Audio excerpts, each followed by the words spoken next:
জমি কেনার আগে কতগুলো বিষয় জেনে রাখুন, না হলে আপনি কিন্তু প্রতারিত হতে পারেন এবং আপনার সমস্ত টাকা কিন্তু নষ্ট হয়ে যাবে। তাহলে জমি কেনার আগে কতগুলো বিষয় জানতে হবে আপনাকে, যে জমির প্রকৃত মালিক কে। তাহলে জমির প্রকৃত মালিক যখন সে বিক্রি করতে যাচ্ছেন, তাকে জিজ্ঞাসা করছেন যে জমির আপনি প্রকৃত মালিক, সেই ক্ষেত্রে বলবে হ্যাঁ। তাহলে জমির দলিল দেখতে চাইবেন। আচ্ছা, জমির দলিল কত প্রকারের হতে পারে আপনি কি জানেন? জমির দলিল বিভিন্ন রকমের হতে পারে। দেখতে পাচ্ছেন এই যে একটা বন্টননামা দলিল, বিক্রয় করেছে সেই দলিল, বা গিফট করেছে সেই দলিল, বা প্রবেট কেস মূলে দলিল। কোনো জমি আদালতে বিচারাধীন আছে এবং তার হচ্ছে প্রকৃত ডিগ্রি মূলে সে দলিল করেছে। তাহলে জমির প্রকৃত মালিক কিভাবে বুঝবেন?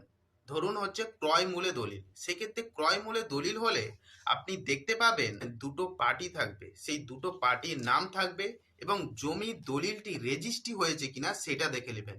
এই যে রেজিস্ট্রি অফিসের প্রকৃত সিল কিন্তু দেয়া থাকবে এবং দুই পার্টি, ক্রেতা এবং বিক্রেতা দুইজনেরই কিন্তু নাম থাকবে, দলিলের প্রথমেই কিন্তু দেয়া থাকবে।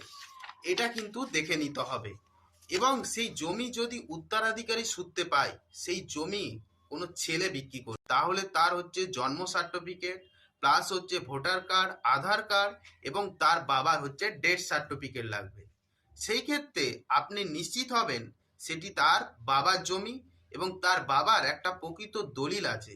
সেই দলিল থেকে তার ছেলের নামে সেই দলিল কিন্তু ট্রান্সফার হবে। তখন সেই জমি কিন্তু সেই ছেলে বিক্রি করতে পারবে উত্তরাধিকারী সূত্রে। অনেক সময় কোর্টেতে প্রবেট কেস হয়, সেই প্রবেট কেসে প্রকৃত কিন্তু আদালতের একটা ডিগ্রি দেয়, সেখানে একটা সার্টিফাইড কপি থাকে, সেই কপিটি কিন্তু দেখে নেবেন। এরপর আপনাকে দেখে নিতে হবে জমির রেকর্ড বা পর্চা। এই যে দেখতে পাচ্ছেন জমির রেকর্ড বা পর্চা, জমির রেকর্ড বা পর্চা কি একই বিষয়বস্তু? পশ্চিমবঙ্গের ভূমি সংস্কার আইনে স্পষ্ট বলা আছে যে জমির রেকর্ড বা পর্চা কি। একটা পশ্চিমবঙ্গে বিভিন্ন ধরনের জেলা থাকে, সেই জেলার ভিতরে অনেক ধরনের গ্রাম থাকে, তাদের মৌজা থাকে এবং প্রত্যেকটা ব্যক্তির জমির দাগ নাম্বার অনুযায়ী সেই ব্যক্তির নাম এবং কত পরিমাণে জমি আছে, সেই জমির রেকর্ড বা পর্চা কিন্তু একই বিষয়বস্তু। তার কিন্তু মন্তব্যের ঘর থাকে, কত পরিমাণ জমি থাকে সেটা লেখা থাকে এবং পার্টিকুলার কিন্তু রেকর্ড থাকে। এটা দেখতে পাচ্ছেন একটা এলআর রেকর্ড এবং এটা দেখতে পাচ্ছেন একটা আরএস রেকর্ড এবং একটা সিএস রেকর্ডও আছে।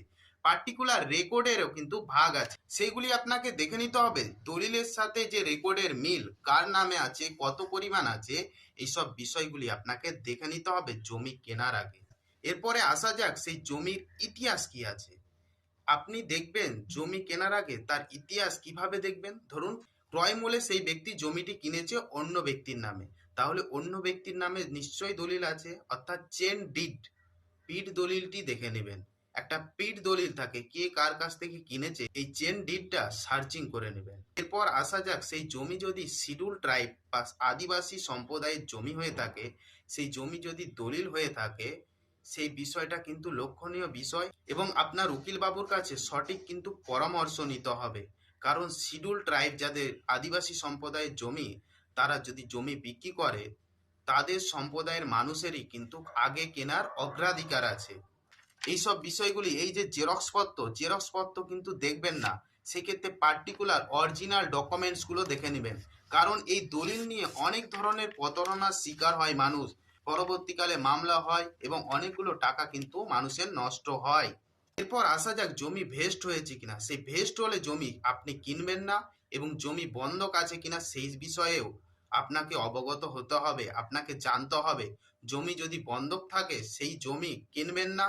যে জমি বিক্রি করছে তাকে জানাবেন যে এটা কি বন্ধক জমি, সে না বা হ্যাঁ একটা উত্তর দিবে এবং আপনার উকিল বাবুর পরামর্শ অনুযায়ী বন্ধক জমি কিনা বিএলআরও অফিস এবং আপনি একটা পেপার পাবলিকেশন করতে পারেন এবং স্থানীয়দের কাছেও আপনি এই বিষয়ে জানতে পারেন।